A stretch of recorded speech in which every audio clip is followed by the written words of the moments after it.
The filter-free diary. Uh,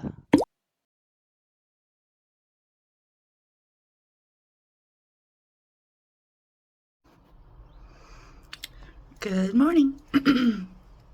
It's 9, was it 13? Yeah. I had it, I lost it, and I got it again. It's 9:13, and I am chilling in Liechtenstein. Yes, I am. And God, is it cold, but it's also so freaking beautiful. I don't know if you can see it exactly, but there is a Swiss Alp behind me. And even higher than, oh, see, you can almost see it. Oh. Do you see the top of the mountain right there? Do you see how it looks like a heart that was cut out? You could just barely see that top part. Anyways, we're calling it the Love Mountain. But I'm sure that's not its real name, so don't try and look up Love Mountain because I'm pretty sure that doesn't exist. Or maybe it does, but it's probably not in Liechtenstein. And interestingly enough, this place is called Hotel 96. And yes, highly recommend this place. Beautiful, functional, spacious. And I met the owner, and I talked to him for a good hour or two, and that's impressive because I don't want to talk to people that long. And he was telling me his life stories, and you know what? He had some good life stories. I don't know if he's a blue sleeper or not. He might be a blue sleeper. But I could definitely talk to him, and he has a good personality. And yes to this place. Yes to this place. If you're in Liechtenstein, or if you're, hanging out in Switzerland and really close to Liechtenstein, maybe check this place out and see the Love Mountain. I'm in the patio suite, by the way, obviously, and that's how I can see the Love Mountain. Okay, so what this episode is actually, oh yeah, the 96. I didn't explain that. Like, why did I pick this place? We were talking about the number coding for the zodiac on the seal not last time, because I gave you the 3 things I told you I was going to give you, but in season 6 we were talking about how there's like a number pattern, and how like Gemini is the 7-8 and Taurus is the 87, and it plays into my crest. All those things. Yes, we're talking about all those things. And 96 is one of those celestial seal numbers too. It actually belongs to Aries, and I don't think I have any of my planets in Aries. But I do have Mars in my Taurus, which means steadfast, long patience to deal with bullshit to completely understand it. But anyways, that is why I picked this place. I mean, I looked at the pictures online, and I looked at the website, yes, and I saw the parking lot. Yes, my truck is nice and safe in the parking lot.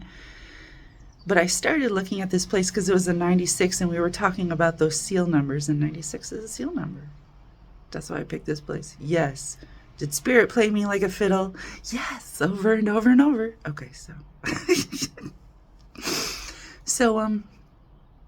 Right, the reason I actually am supposed to be talking to you today is about the frickin' dream I had, but it wasn't a nightmare. Nothing bad happened. Mostly it was so it was so vivid. I couldn't tell I was dreaming, so I was just being my normal self with no superpowers or nothing, which sucks, and I hate those dreams because I'm always so small. But anyways, there were 3 people in the dream besides me. I think one of them was either my brother / best friend. I couldn't quite tell what our relationship was, but I knew I felt close to this person, to this guy. The next one was, I guess like this guy I was dating or thinking about dating. Didn't know him as well, didn't have like a close relationship, but there were like sparks between us. Like, And then the third person was my dad, but it wasn't my dad acting like my dad, which probably should have clued me in, but it was so fucking real. It just looked, someone acted nothing like my dad. Yeah, acted, you remember that episode, Nicolations? How my dad isn't acting anything like, You know, the way I describe my dad? Yeah, that was this character again. And I guess the idea was that I had my own place, and it was kind of small, but I had my own space, and I liked my own space, and I had these 3 people over because I admired them, or we were having like a little hangout party or whatever. Or maybe I wanted, you know, my best friend and dad to meet the potential lover, right? I'm not sure exactly what I was doing, but all 3 of us were hanging out in my small little place. And the guy I was interested in was like, you know, if we're really gonna do this, you know, we should get a place and move in together. And I'm like, thinking about it, because apparently I really did like him, and apparently I really did think that, you know, this was actually something that could actually work. And I don't think I've ever met a human that I could actually make something work with. Y'all are so selfish. But anyways, sorry. But this guy was different, I guess. And I was talking to my dad about it, and I was talking to my brother slash best friend about it, and I hadn't completely come to a decision because, you know, giving up your freedom is like a big deal. And is this someone, you know, that actually deserves, you know, my life? And the answer probably no. But in the dream, I couldn't tell. So that was the dream. Yeah, here at Love Mountain. What the fuck ever. Have a good morning.